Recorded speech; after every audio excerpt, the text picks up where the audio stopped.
kasus dana hibah di Pemprov Jatim berkembang. Pertama, 4 anggota DPRD tersangka, disusul 21 tambahan penerima dan bagian lainnya, dan hari ini diubek-ubek lagi apakah ini ada hubungannya dengan 27-28 Agustus pendaftaran calon gubernur di Jawa Timur, atau ini murni pengembangan karena alat bukti dan lainnya belum selesai. Bagaimana menurut kalian? Menurut analisis saya,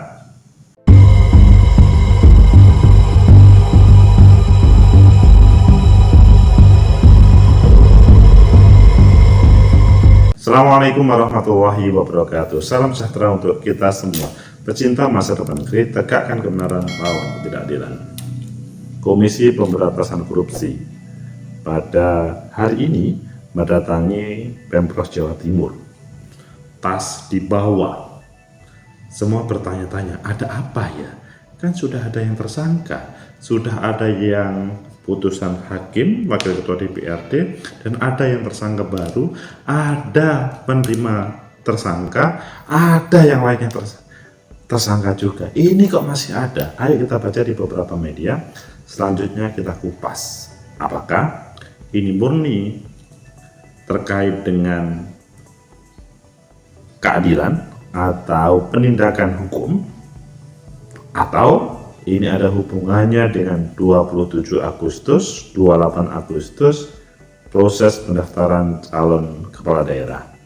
Pertama kita baca di CNN Indonesia, KPK bawa 1 koper merah usai geledah Pemprov Jatim. Wow, apa ini? 1 koper merah. Apa isinya? Kemudian kalau di Detik, KPK ubek-ubek Pemprov Jatim, geledah ruangan Biro Kesra. Dan di Tempo, PJ Gubernur benarkan KPK geledah Biro Kesra Setda Jatim. Dan yang di Berita Jatim, KPK geledah kantor Pemprov Jatim, pengamat kasus dana hibah di Jatim bakal terus berkembang. Mana yang kalian pilih? Ya tentunya semuanya saling melengkapi. Kita mulai dari CNN dan kita tambahkan, KPK bawa 1 koper merah usai geledah Pemprov Jatim. Surabaya, CNN Indonesia, penyidik Komisi Pemberantasan Korupsi membawa 1 koper berwarna merah usai melakukan penggeledahan di lingkungan Pemprov Jawa Timur yang berada di Jalan Pahlawan, Kota Surabaya. KPK sudah melakukan penggeledahan di lantai 5 gedung Sedaprov yang diduga merupakan ruangan Biro Kesra Pemprov Jawa Timur. Mereka baru keluar pada pukul 16.06 waktu Indonesia Barat. Tak ada yang dikatakan penyidik KPK saat keluar gedung Sedaprov Jatim. Koper itu sendiri dimasukkan ke salah satu mobil Toyota Innova hitam yang sudah terparkir. Sejumlah penyidik KPK itu kemudian meninggalkan lingkungan Pemprov Jawa Timur dengan menaiki 3 mobil Innova hitam. Belum diketahui kemana tujuan dan target penggeledahan mereka berikutnya. Juru bicara KPK, Tessa Mahardika Sugiarto, membenarkan penggeledahan itu merupakan rangkaian dari pengusutan kasus dana hibah. Sebelumnya KPK telah menetapkan 20 orang tersangka babak baru kasus ini. Benar ada kegiatan penggeledahan KPK di Biro Pemprov Jatim terkait perkara dana hibah. Untuk ruangannya sendiri saya tidak terlalu tahu, tapi di Biro Kesra, sebagaimana di berbagai judul yang ada, diubek-ubek. Ini kalau di Tempo ada sebuah tambahan bahwa kasus dana hibah ini penggeledahan dilakukan dalam kasus dana hibah yang pada H-1 perayaan Agustus. Pada saat KPK mengusut pengurusan sesudah 21 tersangka, kemudian kasus ini merupakan pengembangan dari tangkap tangan yang dilakukan Satwa Simanjuntak, Wakil Ketua DPRD Jatim, dan beberapa pihak lainnya oleh KPK pada September 2022. Jadi masih panjang. September 2022 sampai sekarang belum selesai. Bagaimana menurut kalian? Menurut analisis saya, pertama, bahwa yang dilakukan KPK hari ini adalah sebuah proses penegakan hukum yang di dalamnya belum selesai. Jadi mulai September 2022 sampai hari ini, hampir 2 tahun kurang 1 bulan, itu belum selesai. Memang Saharto Simanjuntak itu sudah putusan hakim, tapi ada pengembangan yang belum selesai terkait 4 anggota dewan, 21 orang yang lainnya itu belum selesai, sehingga ini perlu ada alat bukti yang kuat terkait dengan hal itu. Kemudian yang kedua, sangat mungkin ini juga masih pengembangan terkait dengan mungkin ada pihak-pihak yang terlibat dalam proses ini, sehingga kalau menurut saya KPK mau membereskan semuanya. Kalau memang masih ada yang terlibat, maka akan diproses, tetapi kalau tidak, maka sudah bersih, clear. Jadi pilihannya adalah ketika ke Jawa Timur ini adalah memastikan berbagai alat bukti yang sementara ini sudah tersampaikan, terselesaikan, itu kemudian selesai.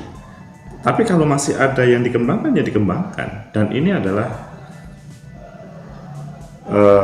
sah dan tidak ada problem. Yang pasti proses penegakan hukum equal before the law. Semuanya berlaku yang sama, sehingga tidak hanya 1-2 orang yang awal. Kalau memang ada yang lain terlibat, ya ini dilanjutkan.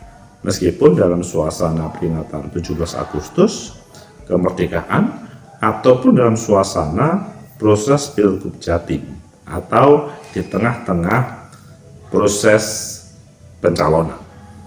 Kemudian yang ketiga, ketika dihubungkan dengan proses pencalonan, mungkinkah ini sebagai penghambat atau sebagai warning kepada, taruhlah misalkan Bu Khofifah sebagai calon, sehingga ini akan semacam ada indikasi bahwa nanti 27-28 Agustus tidak bisa mendaftar?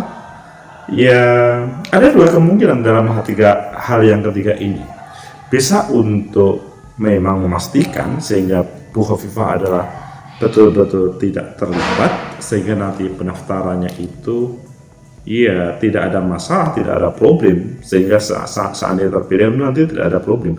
Tetapi ada juga yang kemungkinannya adalah ini adalah ada orang yang bermain-main, sehingga Bu Khofifah takut, Bu Khofifah akhirnya bimbang, partai-partainya pun bimbang. Kalau kita bandingkan dengan Sidoarjo pada waktu suasana pemilu dahulu, kan suasananya berbeda, dan Sidoarjo sebenarnya sudah menjadi tersangka. Tapi Al Khofifah tidak, hanya tim KPK, penyidik KPK selalu datang. Pecinta masa depan negeri, tegakkan kebenaran, lawan ketidakadilan. Itulah yang terjadi dengan penggeledahan KPK di Pemprov Jatim, Biro Kesra. Menurut analisis saya terkait dengan hal itu semuanya, ya semuanya berpaku pada sebuah penegakan hukum. Jadi tidak ada satupun orang yang tidak bisa tersentuh oleh hukum. Semua sama. Memang kadang orang berpikir ada permainan politik dalam proses penegakan hukum, tapi secara dominan penegakan hukum itu ya penegakan hukum. Kalau ada orang yang bersalah ya harus ditegakkan. Kalau ada yang bermain-main dengan hukum, wah itu kemudian menjadi masalah. Ketika KPK datang pada 16 Agustus dan menjelang kemerdekaan, itu hal yang tidak diduga-duga. Wong mau upacara, tahu-tahu ada kedatangan penyidik. Kalau perspektifnya penyidik KPK, penegakan hukum itu tidak mengenal waktu. Kalau ada proses yang perlu didalami, kapanpun akan diteruskan. Dan saya melihatnya di sini penyidik KPK mau memperdalam terkait dengan berbagai hal yang menjadi kebutuhan tersebut. Tetapi sangat mungkin hal ini dihubungkan dengan 27, 28 Agustus yang di situ pendaftaran ke KPU terkait dengan calon kepala daerah. Tentunya di sini yang menjadi sorotan adalah Bu Hovifah. Bu Hovifah yang pada kesempatan ini mendapatkan dukungan mayoritas partai, tetapi dia adalah petahana. Ketika petahana, ada wakil ketua DPRD, ada 4 tersangka, anggota DPRD, ada 21 penerima dan bagian-bagian menjadi tersangka, itu selanjutnya mungkin berpikir, kan ada hubungannya dengan Bu Hovifah. Di sini kalau menurut saya, ini adalah sebuah proses bagaimana menghadirkan kejelasan apakah memang Bu Hovifah itu terlibat atau tidak. Kalau terlibat, maka kemungkinan besar Bu Hovifah tidak akan jadi daftar pada 27-28 Agustus nanti. Jadi pada kesempatan ini, dalam waktu sekitar 10 hari, karena ini 16, 27 pendaftaran Agustus, maka akan ada sebuah informasi. Sangat mungkin nanti Bu Hovifah juga dipanggil lagi oleh KPK untuk taruhlah klarifikasi. Tetapi kalau sudah clear, ya sudah selesai. Tidak ada hal yang mengindikasikan Bu Hovifah terlibat. Maka pada proses pendaftaran nanti, Bu Hovifah aman-aman saja, baik-baik saja. Tetapi sebaliknya, kalau misalkan ada orang yang pesan terhadap taruhlah KPK, misalkan ya, ini kan belum tentu, tetapi sangat mungkin ada sebuah pikiran seandainya pesan kepada KPK untuk bermain-main dengan Pemprov Jatim atau Bu Hovifah sebagai petahana, meskipun sudah ada PJ-nya, maka ini bisa menjadi sebuah ATM supaya Bu Hovifah tunduk terhadap orang itu. Maksudnya orang yang bermain-main itu. Maka dia akan melakukan pendekatan bagaimana taruhlah bisa Bu Hovifah atau orangnya bisa memberikan uang untuk supaya ini aman atau bermainnya. Meskipun ini sangat sulit terjadi, tetapi bahwa permainan lainnya juga sangat mungkin terjadi. Intinya adalah di dalam politik ada yang bermain-main, tetapi sepertinya itu dibungkus dalam suasana penegakan hukum. Meskipun semoga aja ini tidak terjadi ya. Semoga aja yang terjadi adalah memang ya ini penegakan hukum yang KPK membutuhkan kelengkapan alat bukti dan demi pengembangan sampai selesai kasus hibah di Jawa Timur. Mungkin juga alternatif itu masih beberapa. Mungkin juga ini adalah sebagai lahan bagi penyegaran calon anggota DPR Jawa Timur nanti yang akan dilantik supaya tidak bermain-main dengan dana hibah, karena 2 tahun saja tidak selesai, uangnya sudah habis, tapi prosesnya panjang dan bisa memiskinkan seorang anggota DPRD ataupun memiskinkan siapapun yang terlibat dalam proses korupsi dana hibah, pokir ataupun lainnya. Pecinta masyarakat negeri, tegakkan kebenaran lawan ketidakadilan. Sehingga konklusinya ini mengarah kepada penajaman KPK supaya clear kasus di Jawa Timur. Bahwa pikiran ada yang bermain di belakang itu menurut saya kecil kemungkinan terjadi. Tapi bahwa seandainya Bu Hovifah terlibat dan tidak bisa diampuni, maka sangat mungkin pada 27-28 Agustus Bu Khofifah tidak bisa mendaftar. Kalau pendalaman KPK ini terjadi, misalkan sebelum 27 Agustus pada kesempatannya ada sebuah temuan dan kemudian memanggil Bu Khofifah dan kemudian mengarah kepada yang parah.